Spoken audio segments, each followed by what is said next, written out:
Hello viewers, welcome back to my channel. আজকে আমি আপনাদের সামনে নতুন একটা মজার রেসিপি নিয়ে হাজির হয়েছি।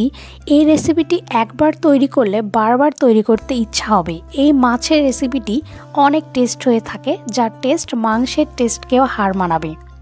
এজন্য প্রথমে একটি কড়াইয়ে পরিমাণ মতো তেল দিয়ে তেলটা গরম করে নিলাম। এরপর নুন হলুদ দিয়ে মাখিয়ে রাখা পাঙ্গাস মাছগুলো দিয়ে দিলাম।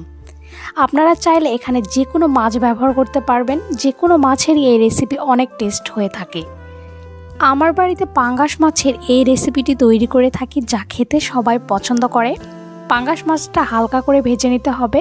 হালকা করে ভেজে নিয়েছি, এবার এগুলো উঠিয়ে নিলাম। এবার একই তেলের ভিতর কিছু গোটা গরম মশলা দিয়ে দিলাম, আর দিয়ে দিলাম একটা শুকনো মরিচ মাঝখান থেকে ভেঙে নিয়েছি, আর দিয়ে দিলাম পেঁয়াজ কুচি।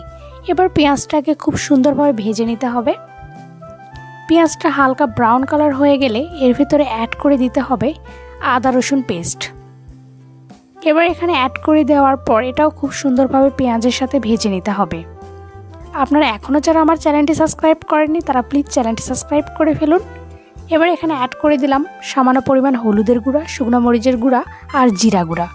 এবার এই সবগুলো উপকরণ খুব সুন্দরভাবে তেলের ভিতর কষিয়ে নিতে হবে।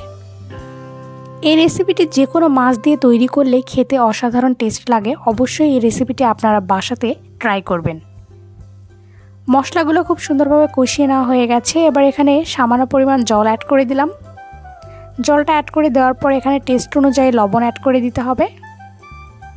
এ পর্যায়ে এই মশলাগুলো খুব সুন্দরভাবে কষিয়ে নেব, আর এখানে দিয়ে দিব আগে থেকে ভেজে রাখা মাছগুলো।